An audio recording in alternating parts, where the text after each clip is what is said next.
माँ को नहीं देने पैसे। कहते हैं औरत ही घर को जोड़ कर रखती है, पर क्या हो जब एक औरत ही अपने घर को तोड़ने में लगी हो। ऐसी ही कहानी है जानवी की। जानवी का पति नरेश जानवी को खर्च ना देकर अपनी माँ को सारे पैसे दे दिया करता था। बस यही बात जानवी को बिल्कुल पसंद नहीं थी। ऐसे ही एक रात जब नरेश ऑफिस से घर आता है तो जानवी अपने पति पर भड़कते हुए कहती है, नरेश जी, मैं कह रही हूँ अगर ये घर बर्बाद हुआ ना तो वो सिर्फ आपकी माँ की वजह से होगा। आप मेरी बात माने या माने, लेकिन माँ जी फिजूल खर्ची बहुत करती हैं और आप ही के सारे पैसे माँ जी को पकड़ा देते हैं। अरे कुछ पैसे मेरे हाथ में दे देंगे तो कुछ हो जाएगा क्या? क्या जानवी, कैसी बात कर रही हो तुम? माँ ने बचपन से मुझे पाल पोस कर बड़ा किया है, तब तो माँ ने इस घर को बर्बाद करने की नहीं सोची, और अब तुम ये कह रही हो कि माँ इस घर को बर्बाद कर देगी? हद होती है। जी हाँ, वो इसलिए क्योंकि उस टाइम ससुर जी कमाने वाले थे, लेकिन अब तो ससुर जी परलोक सिधार गए हैं और कमाने वाले इकलौते आप हैं, इसीलिए वो आपकी कमाई पानी की तरफ बहाती हैं। जानवी, मुझे अपनी माँ के बारे में कोई बात नहीं करनी।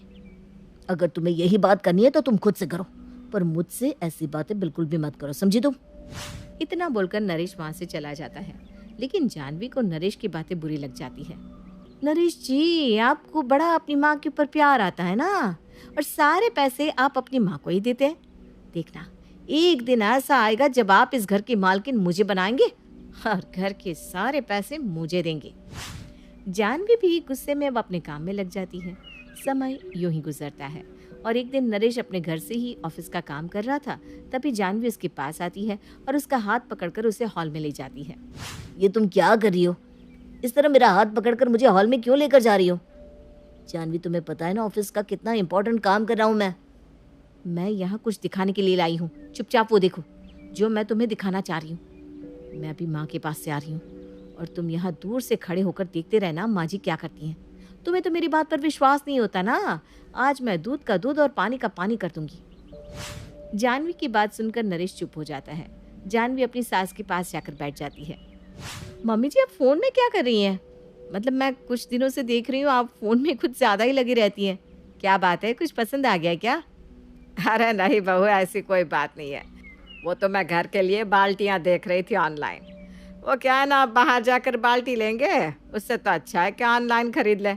वैसे भी हमारा इंडिया डिजिटल हो रहा है और अब मुझे बिना मार्केट जाकर सामान लेना अच्छा नहीं लगता, तो सोचती हूँ फ़ोन से ही सामान ऑर्डर कर दिया करूँ। अरे वाह, ये तो बहुत अच्छी बात है। वैसे आप क्या ऑर्डर कर रही हैं? अरे अभी बताया तो बेटा, बाल्टी देख कितनी सुंदर लग रही है ये वाली बाल्टी।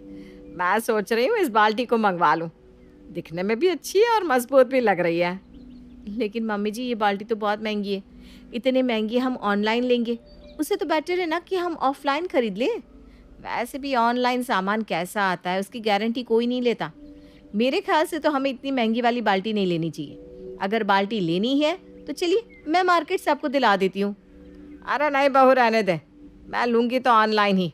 अब मुझसे मार्केट नहीं जाया जाता, वैसे भी शरीर में इतनी बीमारियां बढ़ रही है कि चला भी नहीं जाता मुझसे। सुनीता की बात सुनकर जानवी कुछ नहीं कहती और चुपचाप वहां से चली जाती है और नरेश को कहती है, क्या कहा था नरेश जी? मैंने कहा था ना कि माँ जी आपसे फिजूल खर्ची करवा रही है। अरे जो बाल्टी यहाँ 200-250 में आ रही है, वही बाल्टी माँ जी को 600 में खरीदनी है। अब बताओ ये फिजूल की खर्ची है या नहीं? जानवी की ये बात कहीं ना कहीं नरेश के दिमाग में हिट करती है, लेकिन नरेश उस समय तो कुछ नहीं कहता और अपने काम में लग जाता है।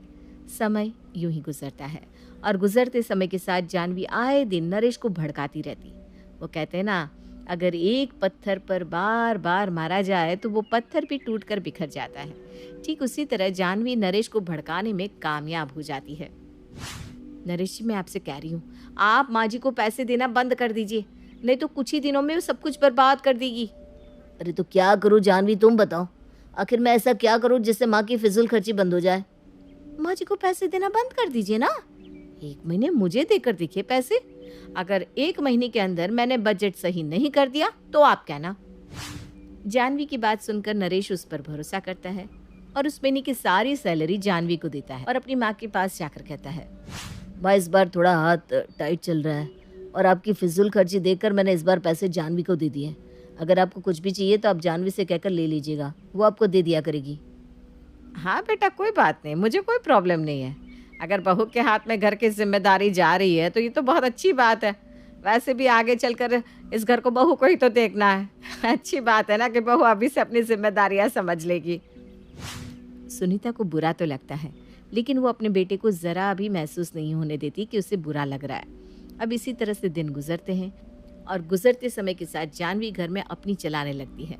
ऐसे ही एक दिन सुनीता अपनी बहू के पास जाती है और उससे पैसे मांगती है। बहू, मुझे कुछ पैसे चाहिए। वो क्या ना, कमर में बहुत दर्द रहने लगा है, तो सोच रही हूँ एक हिट बैग ले आओ, उससे कमर के दर्द में थोड़ा आराम तो रहेगा। अरे माँ जी, हिट बैग की क्या ज़रूरत है? अगर आपकी कमर में दर्द है तो आप गर्म पानी की बोतल रख लो ना कमर के नीचे, क्योंकि हिट बैग तो बहुत महंगा आता है, इसलिए मैं इतना पैसा अफोर्ड नहीं कर सकती। जानवी की बात सुनकर सुनीता चुप हो जाती है और वहाँ से चली जाती है। ऐसे ही कुछ दिनों बाद एक बार फिर सुनीता अपनी बहू के पास आती है। बहू, मेरी दवाइयाँ ख़त्म हो गई है, ज़रा दवाइयाँ लेने चलना।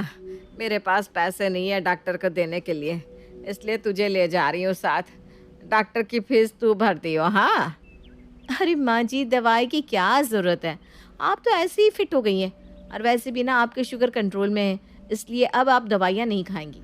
आपकी दवाइयाँ मैं कम करूँगी, क्योंकि ज़्यादा दवाई खाने से ना इंसान ज़्यादा बीमार पड़ता है। अरे लेकिन बहू। अरे माँ जी, मैं कह रही हूँ ना, आप बिल्कुल ठीक है, आपकी देखभाल मैं करूँगी। एक बार फिर सुनीता जानवी की बात सुनकर चुप हो जाती है। समय यूं ही गुजरता है और गुजरते समय के साथ अब सुनीता काफ़ी कमज़ोर हो जाती है। धीरे धीरे अब उसकी तबीयत भी काफ़ी बिगड़ने लगती है। ये देखकर नरेश अपनी माँ का शुगर चेक करता है और अपनी माँ का बढ़ा हुआ शुगर देखकर हैरान हो जाता है। वो तुरंत सुनीता को अस्पताल ले जाता है। सुनीता की ऐसी तबीयत देखकर नरेश डॉक्टर से सवाल करता है। डॉक्टर, माँ की इतनी तबीयत कैसे खराब हो गई? क्या आप माँ के ऊपर ध्यान नहीं दे रहे हैं? क्या बात कर रहे हैं मिस्टर नरेश? हम आपकी माँ के ऊपर तो ध्यान तब देंगे ना जब आपकी माँ हमसे दवाई लेंगी। आपकी माँ पिछले 1 महीने से दवाई नहीं ले रही। पिछले 1 महीने से हमारे पास दवाई लेने आई ही नहीं। डॉक्टर की बात सुनकर नरेश हैरान हो जाता है और बिना कुछ कहे अपनी माँ को दवाई दिलाकर घर आ जाता है और अपनी माँ से सवाल करता है। माँ, आप पिछले 1 महीने से दवाई क्यों नहीं ले रही थी? आखिर ऐसी क्या वजह थी जो आपको दवाई छोड़नी पड़ी? बेटा, अब दवाई का क्या करना है, वैसे बिना दवाई खा खा कर बोर होते जा रही हूँ। ऐसा लगता है दवाइयों में ही ज़िंदगी सिमट गई है, इसलिए मैंने दवाई छोड़ दी। नरेश और सुनीता आपस में बात कर रहे थे, तभी बीच में जानवी बोल पड़ती है।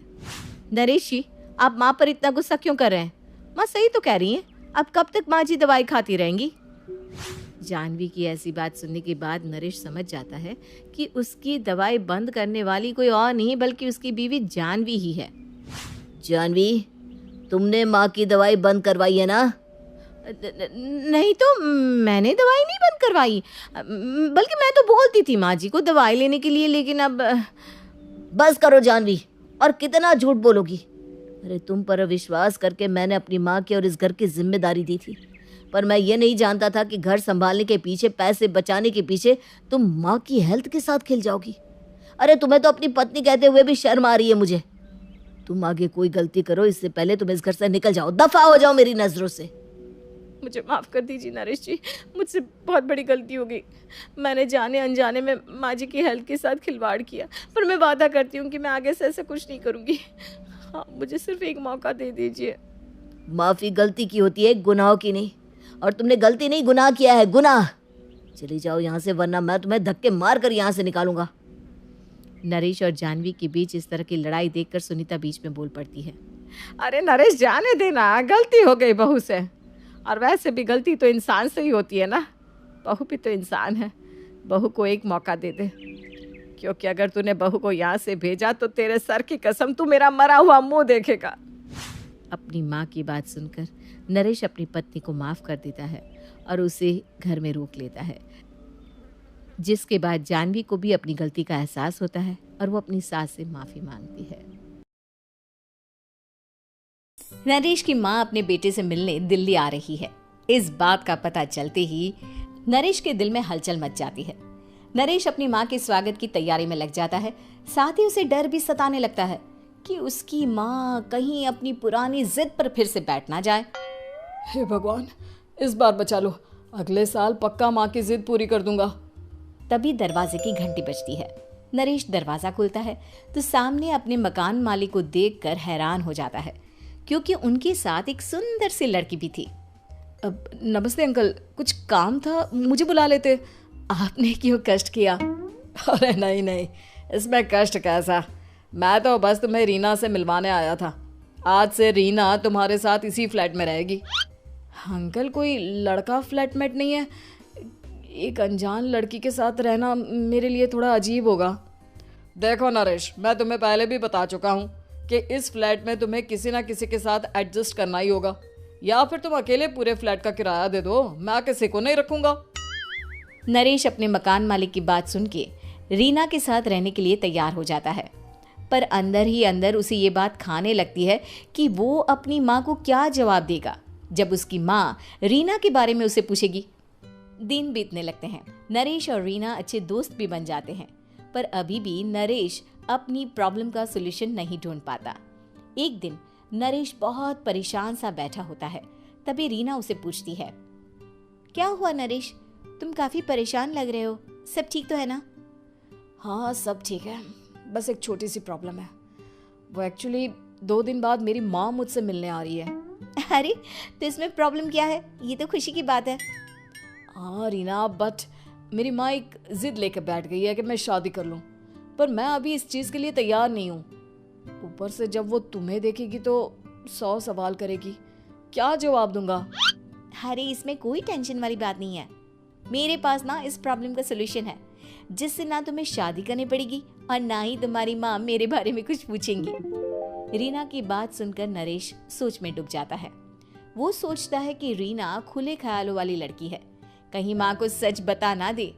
नरेश को सोच में डूबा देखकर रीना कहती है, अरे क्या हुआ, किस सोच में पड़ गए? डोंट वरी, जैसा तुम सोच रहे हो ना वैसे कुछ भी नहीं है, मेरे पास एक प्लान है। मैं कुछ समझ नहीं पा रहा हूँ, कैसा प्लान? मैं समझाती हूँ।